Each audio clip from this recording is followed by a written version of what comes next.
Joining us today is Dr. Michael Gilniak, the Chief Operating Officer for the One-to-One Institute. Dr. Gilniak has worked with schools, districts, and states across the country in an effort to create successful and sustainable one-to-one programs. Prior to his work with the One-to-One Institute, Dr. Gilniak developed the internal assessment and evaluation system for Michigan's Freedom to Learn program. And in 2009, Dr. Gilniak led the research team that designed the methodology and created the data collection instruments and analyzed the data for Project RED. He is also the co-author of Project RED's research report, The Technology Factor, 9 Keys to Student Achievement and Cost Effectiveness, which has become the most widely used resource regarding the proper implementation of one-to-one technology in schools.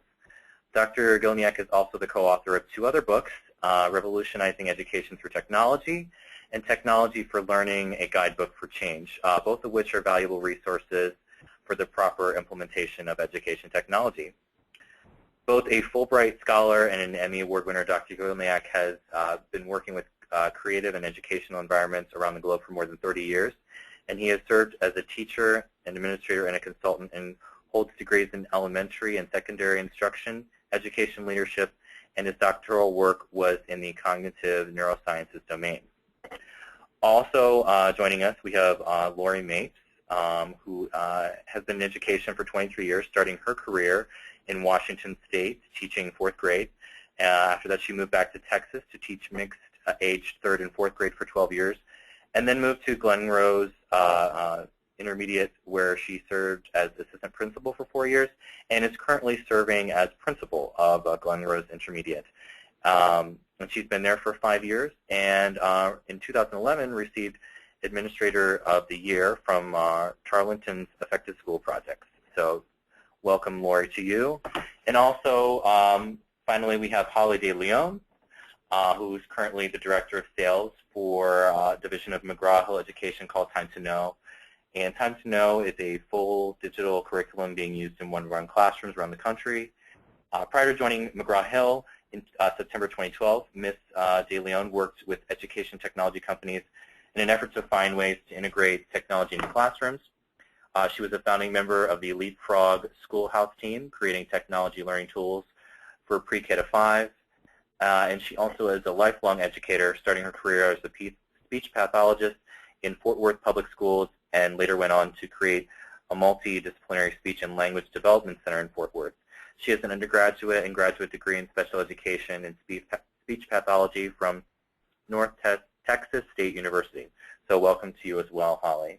Right now we're going to begin with Michael. And go ahead, Michael, when you're ready. Well, thank you. It's my pleasure to be here today. I'd like to start just by talking a little bit about the One-to-One Institute, so you have a little context. The One-to-One Institute started about 6 years ago and really was born out of the Michigan Freedom to Learn program. So the Freedom to Learn program was a statewide program in Michigan that had the vision to provide a laptop to every student in secondary education. And the program, with the bad economy in Michigan and the Midwest and in the country, sunsetted a couple of years later. And our CEO, Leslie Wilson, had the great fortune to lobby the administration, and they allowed us to form this national nonprofit, really looking at the best practices that we gleaned from our work in Michigan, and then looking at continuing to support the programs we started in Michigan, but then also to really follow 3 different legs of our mission. The first is to really help districts and states and now even nations create sustainable one-to-one programs. And then also we act as a clearinghouse for information around ubiquitous technology implementation. And then we also have research as part of our mission, and we're going to talk a little bit more about one of our research projects, Project RED. So I'd like to start just with a polling question to get a sense of who our audience is today. So if you could take a moment and fill out the poll. So we'd like to know where your district is on the technology implementation continuum.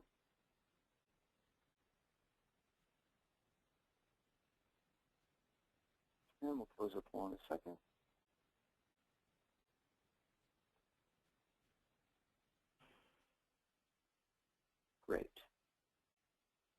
So let's see our results. So about 20% of you still really are mostly in computer labs, and then it's really a mix from there on out. And we do have some districts that are full in digital conversion. So I think the content we have to offer today will be informational for really the whole spectrum of technology implementation. Hopefully it can provide some good resources that will help you guys continue on your progress. So going on, what are some of those keys that are going to lead you to that successful, so that would be academically successful and then financially sustainable one-to-one program? So one of the foundational ideas is that it's really not about the technology tool itself. It's really about a change in pedagogy, a transformation of the environment, and really looking at how we can personalize the learning for each and every student. So with that being said, I'd like to talk just a little bit about our Project Red research and what we found and how that informs the instructional practices. We are going to focus mostly today around instruction. So Project Red was a large-scale, actually the largest scale technology research project of its kind around one-to-one in the country. We also did some groundbreaking work because we were looking not only at academics, but we were also looking at the financial side of one-to-one programs. So before we get into the nuts and bolts of the research, I'd like to take you through the vision so you have a better understanding of what we're looking at in the classroom, what we're striving for. What is that vision that we had with Project Red? And Red standing for revolutionizing education. So imagine, if you will, a place where learning is truly personalized and at the same time is collaborative, where the teacher becomes the activator of learning. And learning is maximized for each and every student. Where advanced placement doesn't mean a thicker textbook, but the most advanced hands-on experiences. Where students are excited about learning and thrilled by their achievements, with a focus on mastery and agency. Where students work in the real world and ask real questions and get real answers, but yet are still free to create their own worlds. So these are our students and the future leaders of the world. And we believe that if you follow our protocol, you can actually double student learning without spending more money. So that's a pretty strong statement that we can potentially double student learning, and it's not going to cost more than it currently costs you in technology and so on. So we'd like to talk a little bit more about the nuts and bolts of the research and how we got to those conclusions. So Project Red, as I said, looked at student achievement and also looked at potential financial savings. In terms of student achievement, we were looking at more than just the high-stakes test scores. So we were looking at things that were leading to student achievement, and then were also indicators of student achievement. So things like disciplinary action reductions, dropout rate reductions, higher teacher attendance, we know from the research leads to higher student achievement.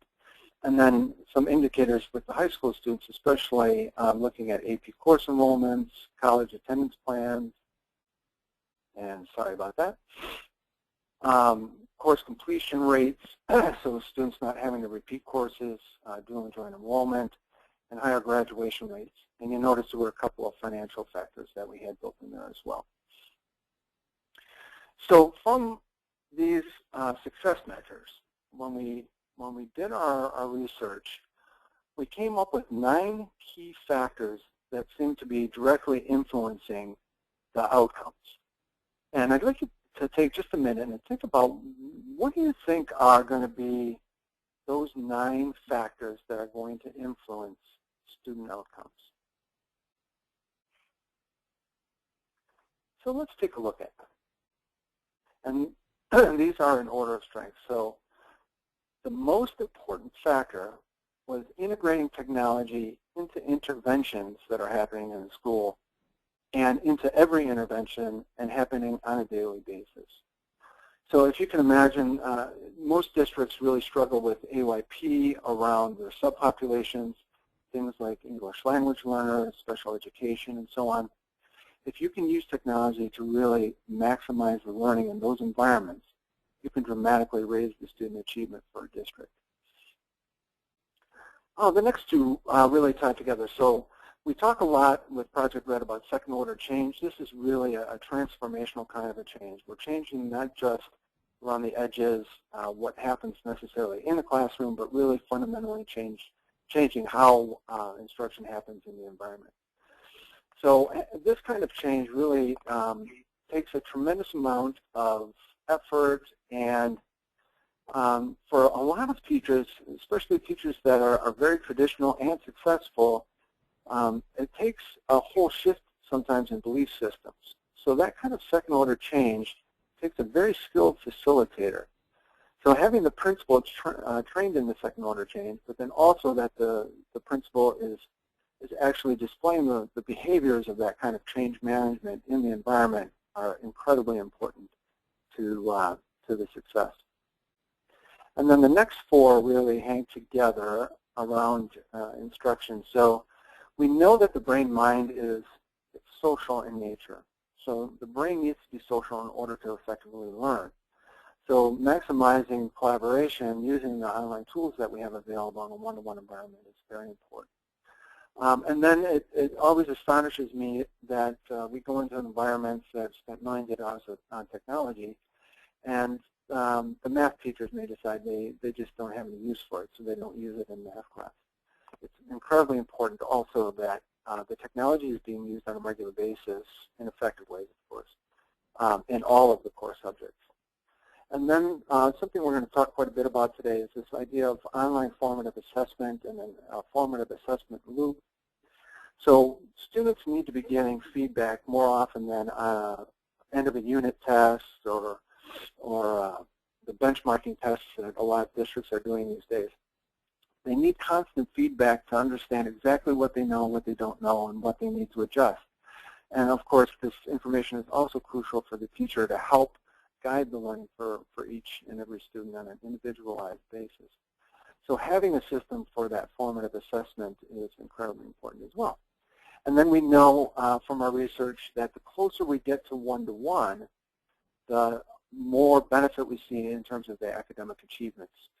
And then one-to-one, of course, has the highest benefit, and a properly implemented one-to-one. So a one-to-one that is actually implementing these 9 key implementation factors has dramatically better student achievement than all the rest of the comparisons we did.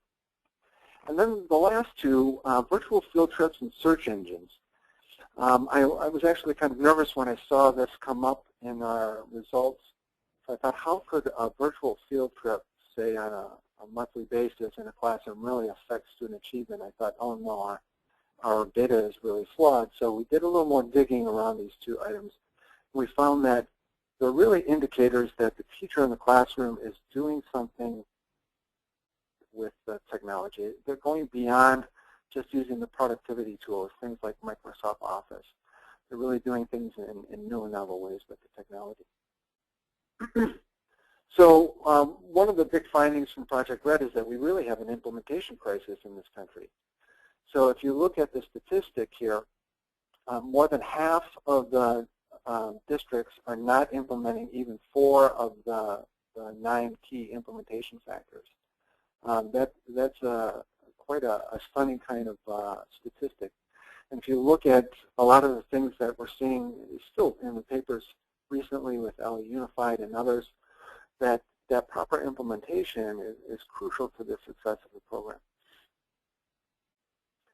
So we also know that all of this is couched in a lot of other things that need to happen within a district in order to be successful. So a district is really made up of a whole bunch of systems. And all of these systems have to be functioning properly, and they all have to function together, really integrating all these functions in order for the program to be successful and to reach the gains that we're looking for. So we have 7 implementation components that we feel are the essentials. And today we're going to talk just about a couple of those. first is really around financial planning. What we hear most from districts is that they can't afford to do one-to-one.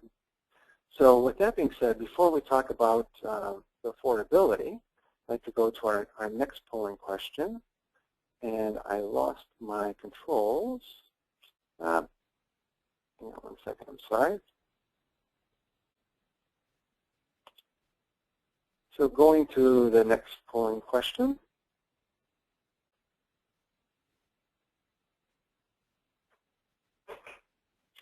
We'd like you to choose the best option that fits your district.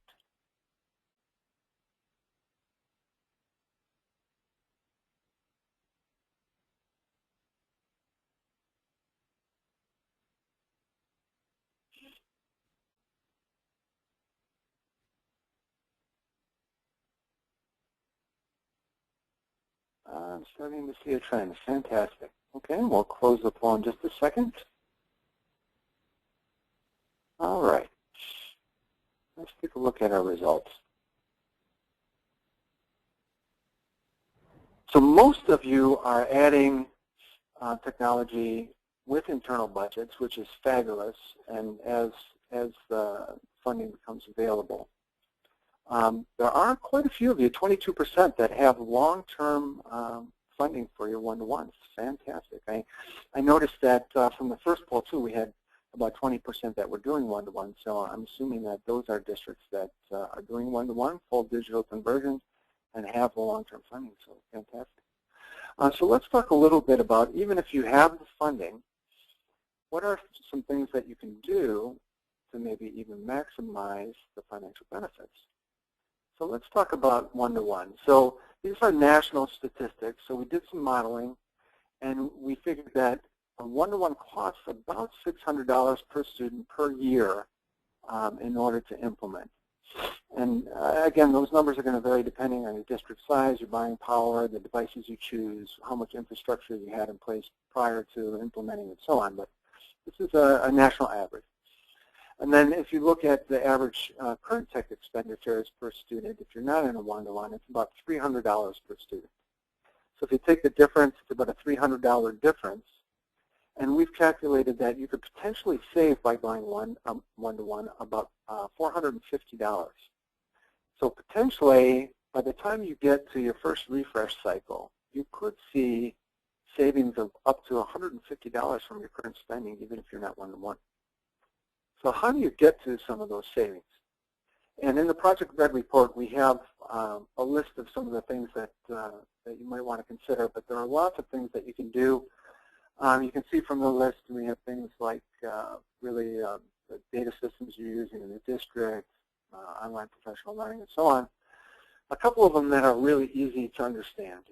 If you were to go to your high school principal in your district and ask them, how much are you spending on your copy machine lease, the toner that you use every year, and the paper that you use every year, I think you would be astounded at the number that they gave you.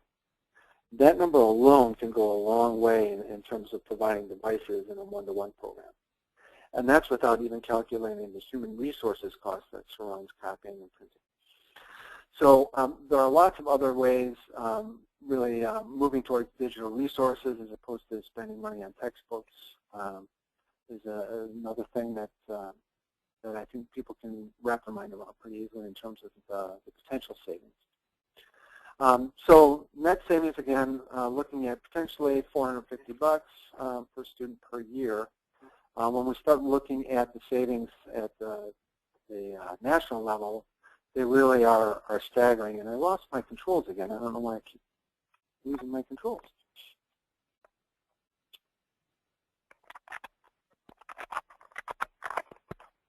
If you were to look at the recoup from dropout rates and the long-term financial aspects of not having nearly the dropouts that we have currently in the United States too, we're talking about numbers potentially in the trillions of dollars over the course of a person's work life.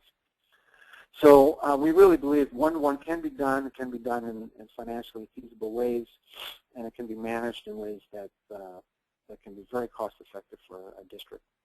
So the next area that we'd like to talk about for a second is evaluation and assessment. Okay, so when we talk about assessment, we're really talking about internal mechanisms you use to make continuous improvements. So that could be improvements in the classroom, that could be improvements at a building level, that could be improvements in systems at the district level. So there needs to be this continuous improvement cycle through lots of data collection and analysis and then making adjustments. Then it's also important to do, as we all know, excuse me, periodic evaluation. So looking at formal tools, usually things like a standardized test that's done once a year is a typical kind of evaluation you would do around student achievement. And it's also important that you do an external evaluation of your one-to-one program as well, so that you have good data, supportable data that you can provide to the community, and you can use that data then to make adjustments and constant improvement. So in terms of the learning, we want to take a look at the idea of the formative assessment. So let me launch the next poll. We're wondering where you guys are in terms of implementing ongoing formative assessments during the learning process.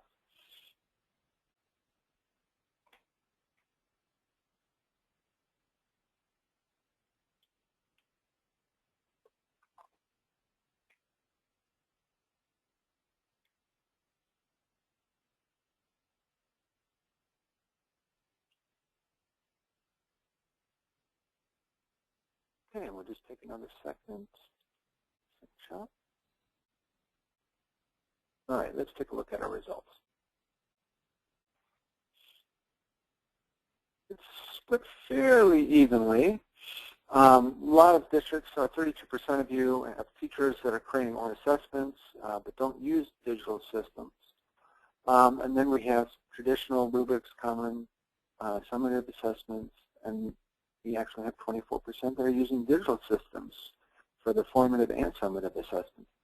So we know there are financial gains to using digital systems, especially for the summative assessments that you do in the district.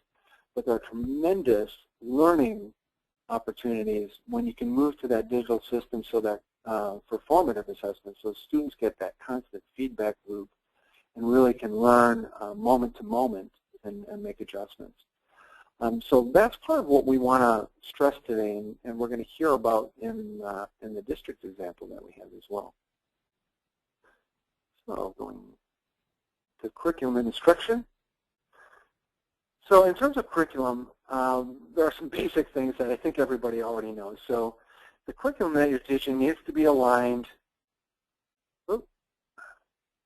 I need to hide the poll. Sorry about that.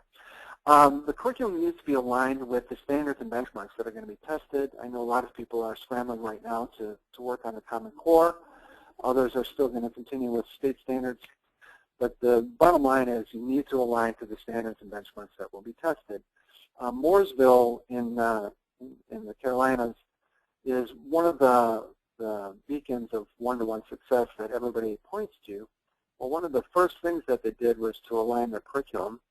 And I think a huge initial chunk of the gains that they saw were due to that curriculum alignment. And then some things that we don't normally think about or don't often think about, the curriculum itself, the document that's handed to the teachers really needs to embrace some other things if you want them to become institutionalized in your district. So making sure that active engagement is somehow incorporated into that curriculum.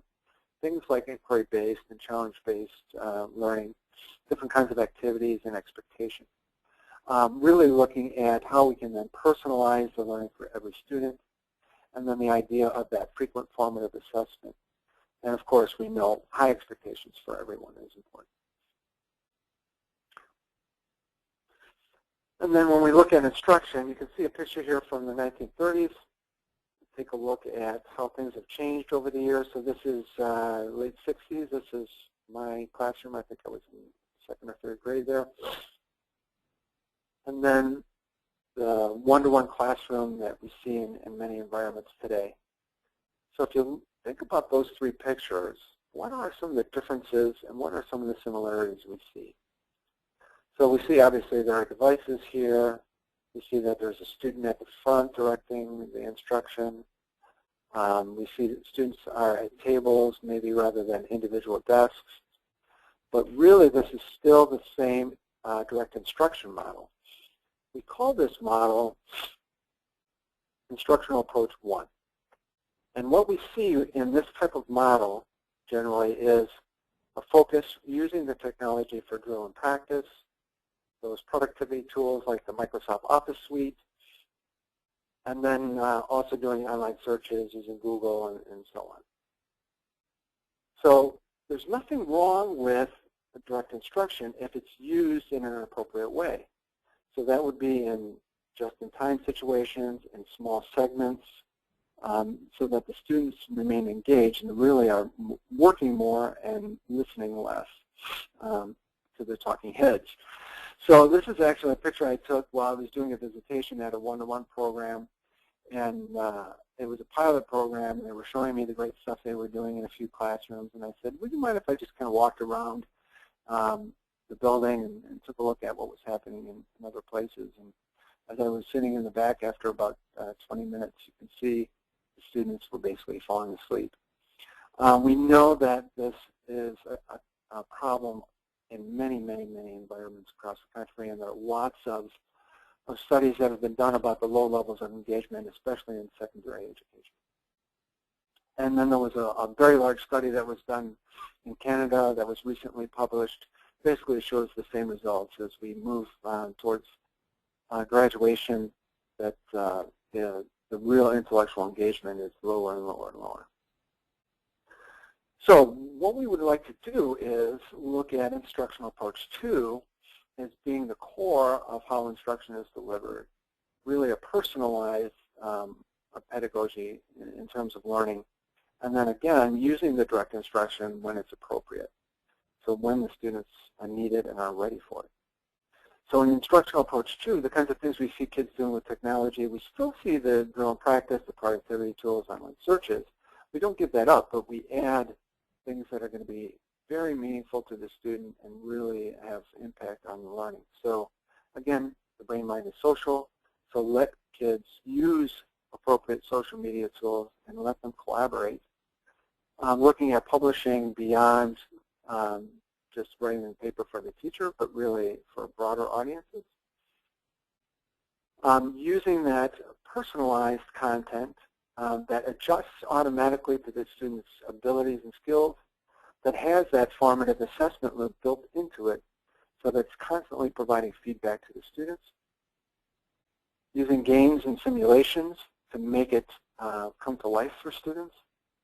And then ideally, the top of the chart, using the problem-solving skills to solve real-world problems and work in the real world. So there is an instructional approach 3. I do want to mention this. We are really looking at trying to get most districts working in instructional approach 2, but instructional approach 3 just blows the doors off of the school using all kinds of new and innovative things that are happening. So it might not even include a school. It could be done completely virtually. Could be done through gaming. There are lots of approaches that are being tried that are interesting. We just don't think it's quite viable for most public schools at this point. That being said, we are advocating for using blended kinds of approaches, and you know, the flipped classroom is one example of that. But there are lots of things that we can do to really expand the day, make it a 24/7 kind of learning experience for students, anytime, anywhere. So professional development, we have to mention, it is one of the key implementation factors, especially regarding the principal and the leadership. But we know that nothing is going to change unless we really embrace the continuous learning for teachers. So we advocate for a model that includes an immersion kind of experience for teachers, so they really get a sense of what it feels like. That the provided ongoing kinds of coaching, so things that happen job embedded in the classroom while they're teaching, co-teaching kinds of scenarios, observations, and maybe even modeling for teachers that are struggling in some aspects. And then having ongoing blended support, so online support, online training, as well as face-to-face and face-to-face support. And then what we call the cycle improvement, which really is a professional learning community model. So one of the things that we've seen over and over in schools that really have transformed the environment, and we think is absolutely crucial to that transformation, is teachers meeting in small cohorts, focused on instruction, and then committed to doing something in the classroom. So they meet, they plan, they go try something in their classroom, they bring that data back to their cohort, and this happens every couple of weeks to once a month at the longest. They talk about how it went, where they had challenges, how they're going to make adjustments, and they plan for the next thing. And if you go through that cycle over and over for the rest of your career, you're going to have that continuous improvement, and you're going to really see that transformation of the classroom. So that is sort of a snippet of the kind of work we've done and what Project Red is about. If you'd like to know more, please visit the One-to-One Institute website and the Project Red website. You can follow us at Twitter and Facebook. There are lots of resources on both of those websites, totally free. We're a nonprofit. We'd love to hear from you and the work that you're doing, and love to help you along the way. So take advantage of the free resources. On the Project Red website, too, there's a pretty robust community that's growing there of one-to-one practice. There's a Facebook-y kind of social media component where you can talk with others, and then we also have our forums by category, so tech directors can talk to tech directors and ask questions and share ideas and so on. So feel free to take advantage of those resources, and we hope you guys are successful, and we hope to hear from you. So with that being said, I'd like to turn it back to our moderator. Thanks, Michael, and thanks for joining us again. So if anybody has any questions for Michael, go ahead and enter them into the question box, and we'll take a few minutes here for questions for him before we move on to Lori.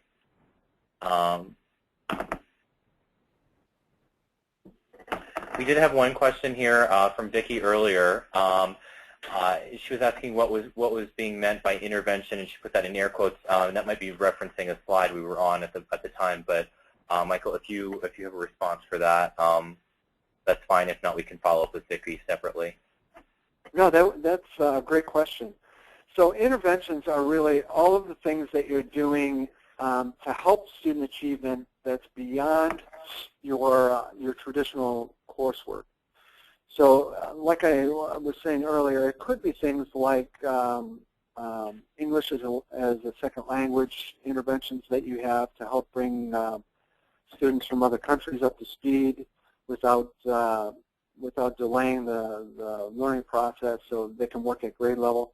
One of the things that we're seeing with the technology, when we were working with Freedom to Learn, there was a big reluctance to give the devices to all of the intervention type kids. So they were afraid to give the laptops to special education students, to students that were students of migrant workers that were in the area, because they thought they would disappear and so on.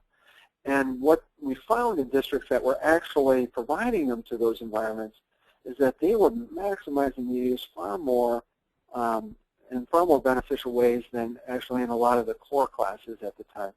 So imagine the English as a second language is a perfect example. With the tools that we have in the technology, a student can still continue to work absolutely at grade level in all content areas without having the burden of the language.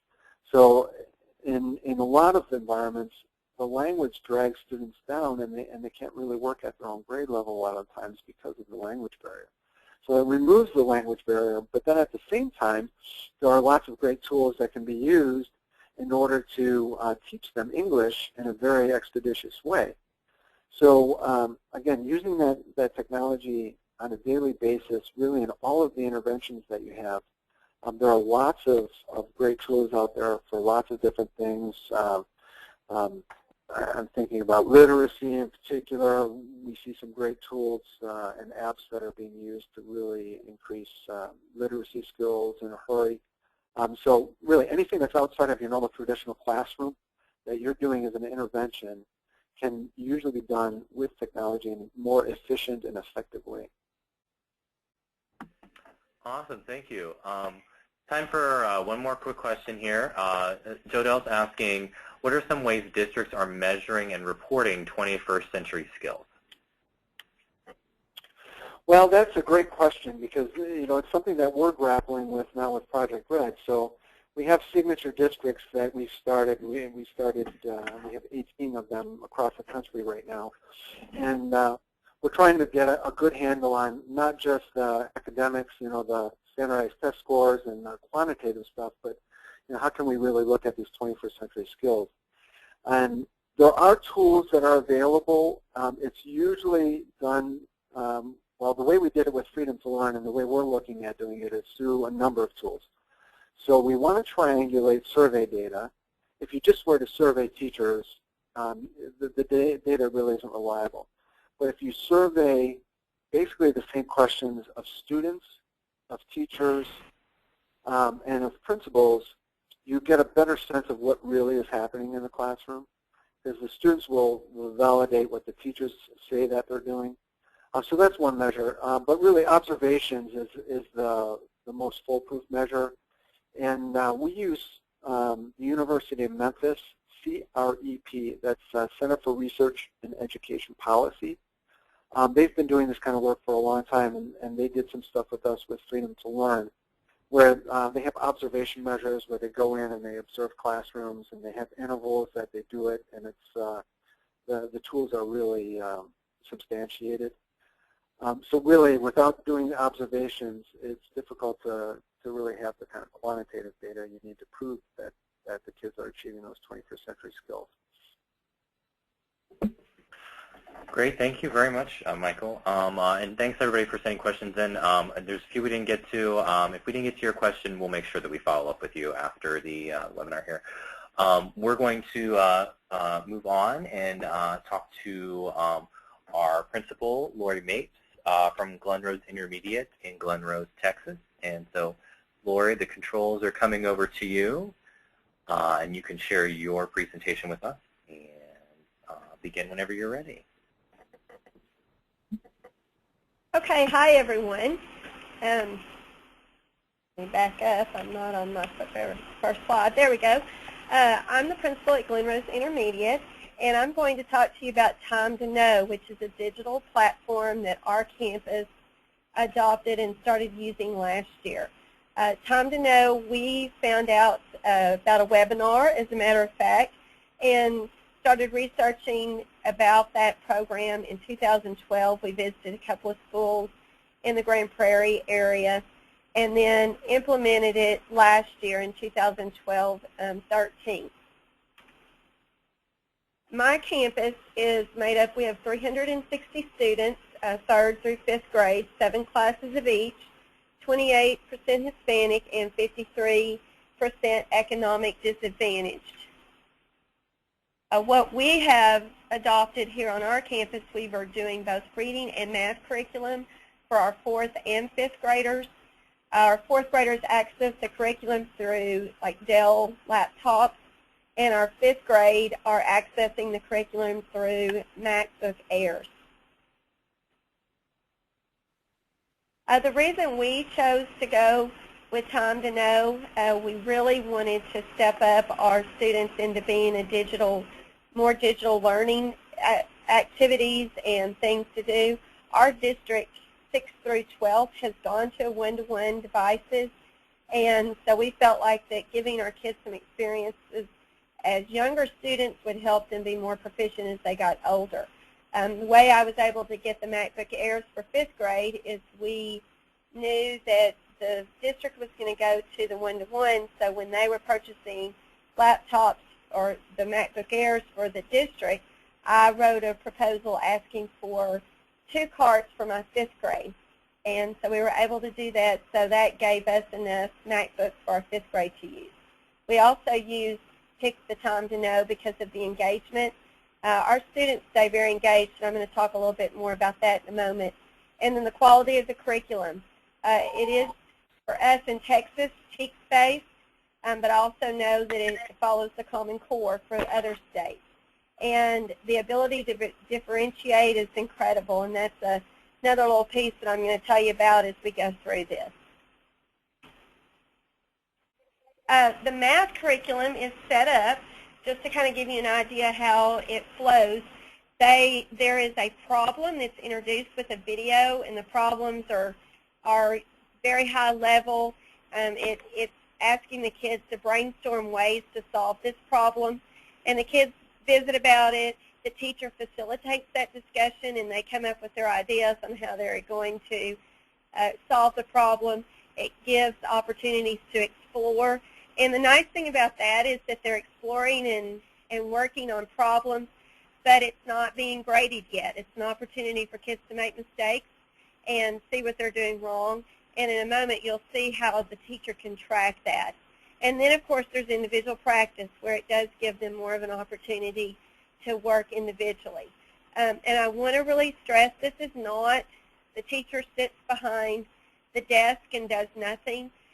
In fact, I would say my teachers are up more in the middle of the class than they ever have before, because as their students are working, they're right there with them, talking to them about problems or things that they're seeing that they're making mistakes with. And the content's very rigorous, and they have multiple ways of asking and answering the questions. It's not just straight facts. It's not just multiplication. They may have to answer it in words. They may have to give pieces to the problem. It's a great way to make sure the kids are understanding the concept and not the tricks, or not just the end result. The reading curriculum is set up where they are introduced to a theme, and they use multiple genres in every theme. It's going to have fiction and nonfiction. And so, for example, 4th grade has one that's about chocolate. And so there's going to be information, articles about making chocolate and where chocolate comes from. And then there's going to be some kind of fiction passage that has something to do with chocolate. It's very entertaining, and the kids really enjoy it. And then at the end of the unit, there is some type of, or while the unit's going on, some kind of project that they can be working on that has to do with that theme. My teachers over and over tell me that the part about having to show text evidence has been the most beneficial to them. And those of you that have taught at the elementary level, and especially in reading, reading is a little harder to have a cut and dry answer. So as teachers of elementary kids, we tend to give hints and help a little bit more than we should, and students needing to show that text evidence has been, I think, one of the best benefits of our program, to help our students go back and look for those answers. And of course, it's not going to have word-for-word answers, but having to infer and make conclusions on their own. And then there's also writing assignments that supports the themes. And once they've done the writing, they can post it to the writing gallery. So I can pull up a student's writing, and the whole class can read it, and they can look at it together. The teachers, once again, have reported that it's teaching the concepts, and it's not shortcuts, especially in my math classes. Kids are required to understand the concept, and not just how are we going to pass that test, or how do I get the final answer. And once again, rigorous content and the multiple ways of asking questions. And then one of the best benefits, as I talked about earlier, is the level of materials.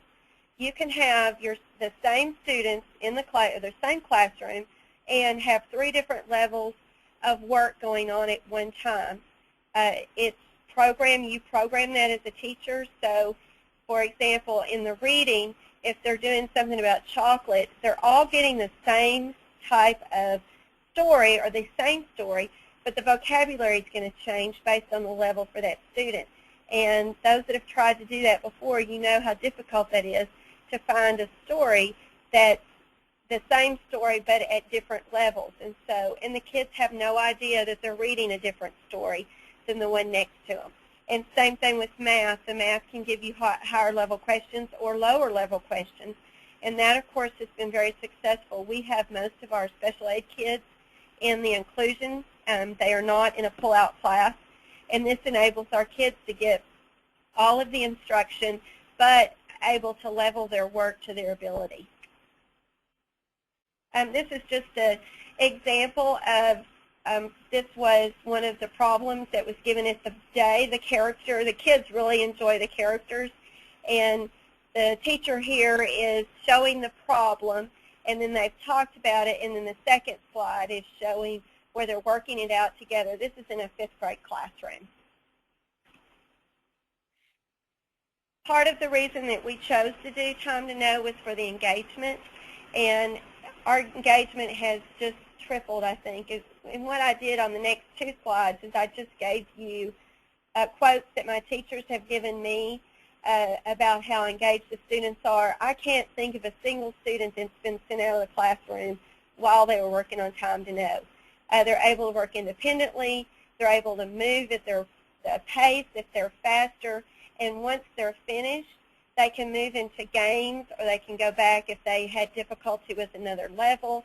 It's been very nice in the sense that kids can work at their level and not realize it. The other kids don't really realize it. And once again, these are just some of the quotes that my teachers have shared about the engagement piece.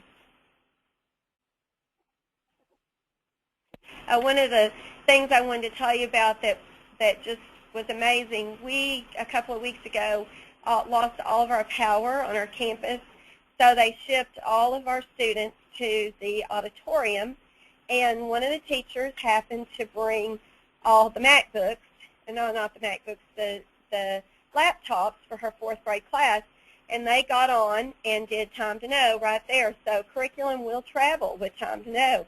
As you can see, the kids are very involved. They're doing their lessons, and they're really not missing a beat in our power surge. And a lot of the other teachers were kicking themselves for not thinking of bringing the laptops with them as well.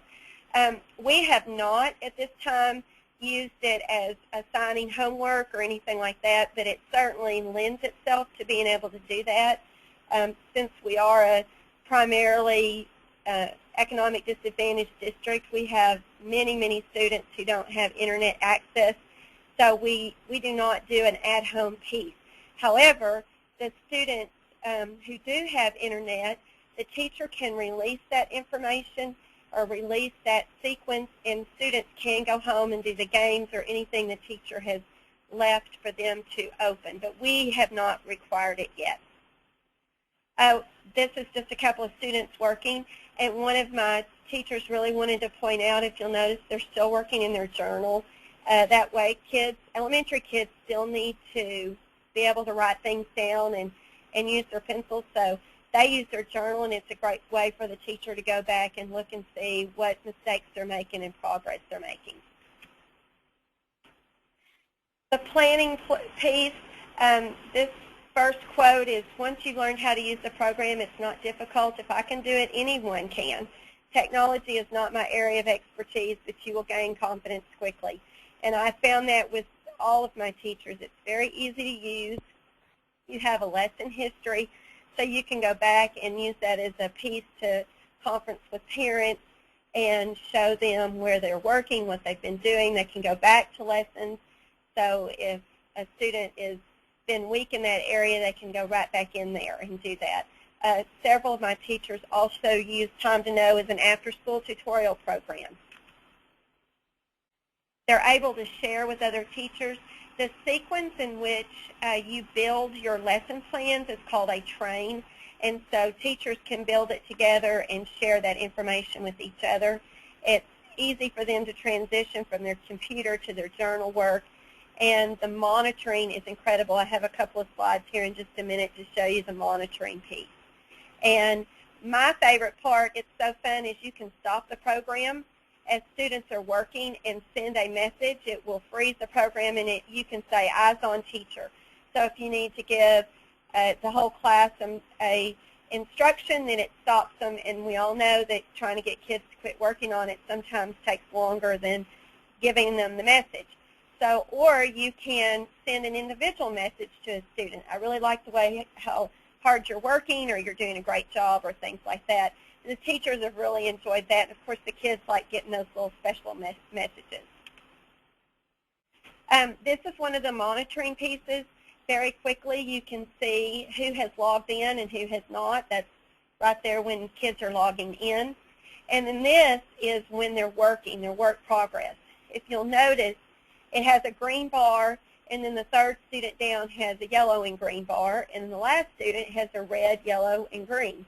The green means that they've answered, that person has done 11% of the work and has answered all of the questions right the first time.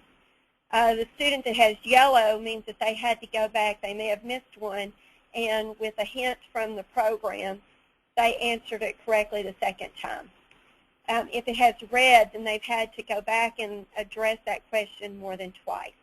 And one of the nice things is, if you'll notice, we have 11% completed, 11% completed, and 12%, and then the one that has red has 23. So that's an indication that that student may be moving a little too quickly, and that the teacher can go over and check on them and see, are they moving too fastly, are they making careless errors, or are they not understanding? The training has been one of the best pieces we've had. We started with a one-day beginning training, and then as our year went on, we had an additional person that came. We had one person trained in each grade level in that subject area, so they became the expert. And then we also had our trainer come in and visit in the classroom. Sometimes they would just see what was going on and offer assistance, and we actually had a couple of times where the teacher taught a lesson, so to model how to use the program. Our trainer has been here and met during their conference times, and our trainer has always been available for email and phone calls. And then when we were first rolling out everything, we had an additional tech support person here, so that when this computer just shut down and nobody knew what to do with it, the tech support was able to help us. And then not listed here, there was a wonderful piece of training the principal. I have had lots of training, and our support person has come in and helped me to get to information to see how things are being used in the classroom. So that has been another valuable piece for me. And then I want to conclude with our STAR results. What I did, as you can see, I did 3rd grade to 4th grade. The first section is the phase-in results that we're working currently. I don't know if we have any out-of-state people, but in Texas right now we have phase-in, and that's our passing scores. And then the REC is recommended, and the last one is advanced. And you'll notice everything went up. Our 3rd graders to 4th grade went up after using Time to Know. And one of the things I'm most pleased with is our advanced level. We doubled in many of our areas, especially with our economic disadvantage and our Hispanic kids. The only one that we went down a little bit in is from 4th to 5th in our recommended level. But if you notice, we went up in our phase-in, and we went up in our advanced, and especially the economic disadvantage. That's not a typo. We did score only 2% when these students were in 4th grade. In the advanced, and as 5th graders, we went up to 24%. So that was a tremendous gain there. And then we did the same thing with math, and all of our scores have gone up tremendously, if you'll notice, especially in our advanced area. We went from 15 to 29 in all students, 7 to 20 with our economic disadvantaged students, and then from 4th to 5th grade.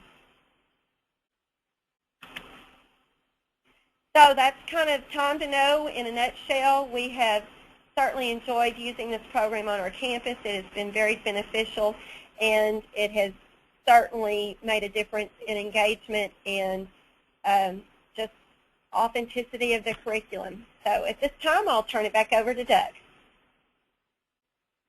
Thank you, Lori. So if anybody has any questions for Lori, please go ahead and enter those into the question box now. and we will answer those as they come in. We have just a few minutes for questions. If anybody has anything, go ahead and enter it now. Bob did ask what does ED stand for on your earlier slide, and I already answered him with economic disadvantage was the abbreviation that we were using. Thank you. I'm sorry. No, your fault. I just clarified that for him, so I thought I'd say that out loud for everybody. Okay. I don't see questions coming in real quick. We have just a couple minutes, so I want to move on quickly to Holly. Has a few things to share as well. So Holly, I'm sending the controls over to you, so you'll see those in just a second. And thank you again, Lori. And just to remind everybody, Holly DeLeon is our Director of Sales for McGraw-Hill Education Time to Know, and she's going to share her screen with us here in a second. And she has just a couple things to share about the program. So go ahead, Holly. All right, thanks everybody, and thanks for hanging in there with us. We are nearing the end here, but I do want to try to consolidate some of the comments that Michael and Lori made. And in order to do that, I want to try to look at some of the challenges that we're hearing as we go around the country and hearing the challenges that you guys are facing. And what we want to start off with is to say, as you're looking at this movement into digital instruction, we hope that what you're going to begin with is that you're going to begin with the end in mind. And what I mean by that is asking yourself, what is the purpose in moving to digital classrooms? Because once we know what that purpose is, then we can put all those pieces of the puzzle together. I hope what's rolling around in your head is that what you're looking for is to improve learning outcomes through the use of technology. Because as you heard in Michael's segment, we believe firmly that that can happen, but we know that it requires more than just a device. So where Time to Know comes into the picture is our piece of the puzzle is in the curriculum and instruction delivered on the device, and then also the professional learning that goes along with that. So we think that in working together and making sure that we're not leaving out one of these pieces of the puzzle, that we can find success as we move into this digital instructional model. I thought what I would do in trying to give you an overview of the Time to Know and how this is helping districts meet the challenges is I would look at the key implementation factors from Project Red. So we're going to take this and look at it in separate sections, and I am going to go through this pretty rapidly because I know we're nearing the end of our time here. So let's look at two things that Michael discussed, technology integration in intervention classes and technology integration in core subjects. Of course, we need to make sure we all understand technology integration, and that means that it's actually woven into the fabric of the lesson. So not something that's done on the periphery, but actually woven into the fabric of the lesson. So the way that we define that in a Time to Know classroom is that technology integration starts with the teacher introducing a problem or a dilemma to the class. You heard Lori mention that and showed one of the examples of that. Then you've got the students that have time to explore. This is your discovery learning aspect of the lesson. And then the third part is when the students are actually able to practice. And the two things I want to call out here, and Lori mentioned this, but I want to call it out to you specifically, is that the teacher has real-time access to what the students are doing as they're doing it. So that gives us great visibility into students that are struggling or students that are needing a little more help. And then the second part that Lori mentioned is the lessons themselves are differentiated based upon the level of the student. So that's critically important to the timing that the teacher has for actual instruction in the classroom. Also allows for the teacher to do an immediate reteach if that's what she sees is needed for a group of students or actually for even the whole class. Let's look at another area, and that's an area that Michael talked about, and we think it's absolutely critical to the success of these digital classrooms, and that is the professional learning experiences for teachers and principals. Lori mentioned some of the things that they did in Glenrose, and I'll reinforce that we believe this needs to be a blended approach of face-to-face sessions, in-classroom lesson coaching and modeling, which Michael referred to as shoulder-to-shoulder coaching. Then we have virtual coaching that is available for the teachers. But then, as Lori also mentioned, principal training sessions and classroom walkthroughs, and we find this to be one of the most critical factors in implementing the program with fidelity. The next area that we'll look at is the student-computer ratio, which Michael talked about. And in a time-to-know classroom, we are able to work in one-to-one and also in shared device classrooms. And we're finding a lot of that as we go around the country. So able to work in a variety of settings, even in a hybrid setting, sometimes with computer labs.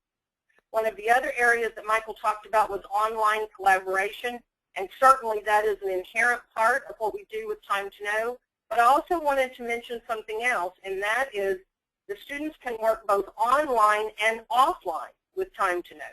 That won't become important to you until your internet goes down and you're delivering digital instruction.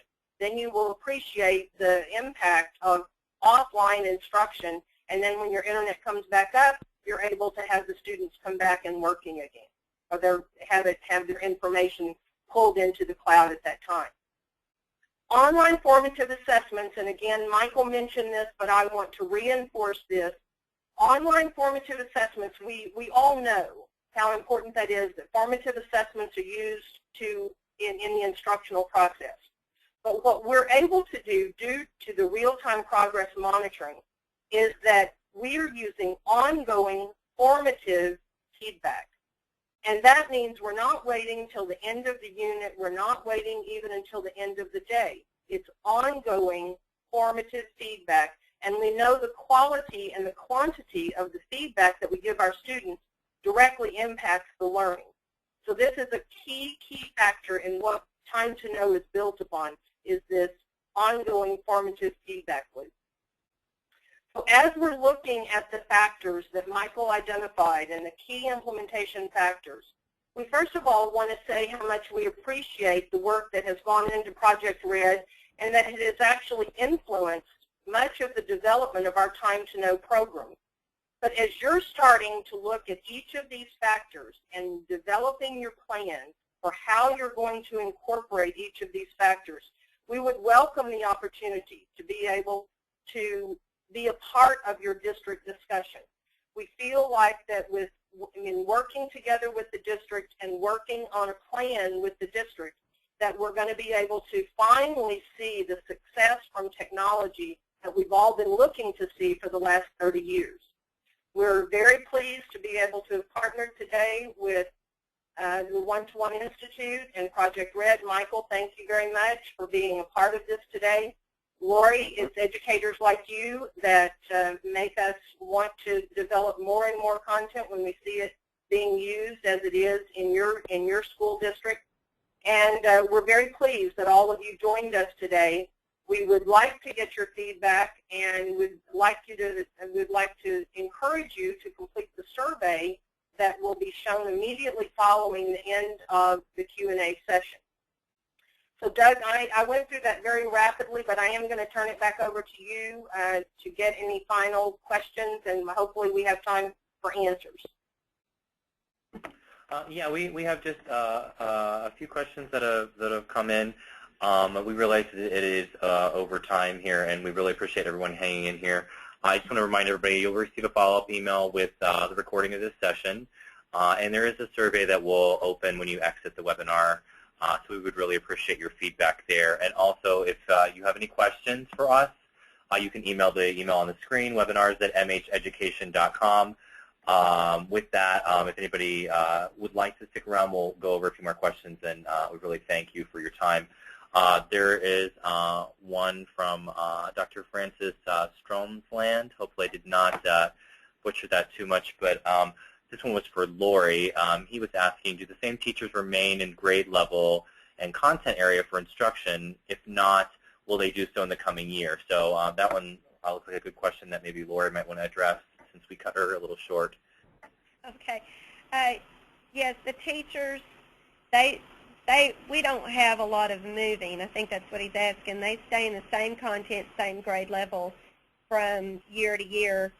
Every once in a while we have a teacher that may move to a different grade level, but for the most part, they stick in one spot. Gotcha. Thank you very much. And then Amy is asking, this might be for you, Holly, is this a whole building shift, or can a single classroom begin the process? We do have examples where single classroom begins the project and then other teachers come in and start observing. What we found to be the most successful is not a single classroom, but if you can at least start it with a grade level so that you have grade level collaboration between those teachers. But for right now, the Time to Know program is available for 4th and 5th grade in math and English language arts, and available in the 6th and 7th grade for mathematics. The course offering will be greatly enhanced this time next year as our product development team is working to greatly expand that product offering. But we do have several examples around the country where we've started off with a single subject in a single grade level, and then it has just expanded beyond that.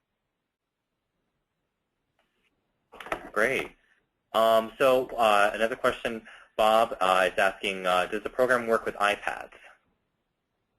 Right now, the program at grade 6 and 7 works with iPads. Actually, at grade 6 and 7, it's our new platform, and it will work basically on any device.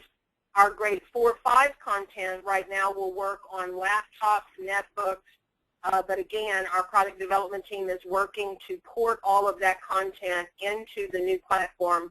So this time next year, the 4-5 content will also work on iPad. Thank you, Holly.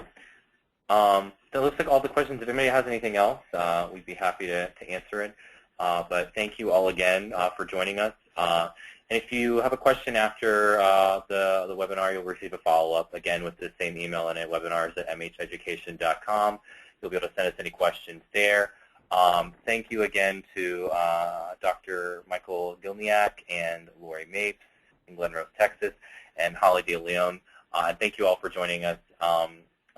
Again, any questions, feel free to email us. But thanks again, and take care, everybody.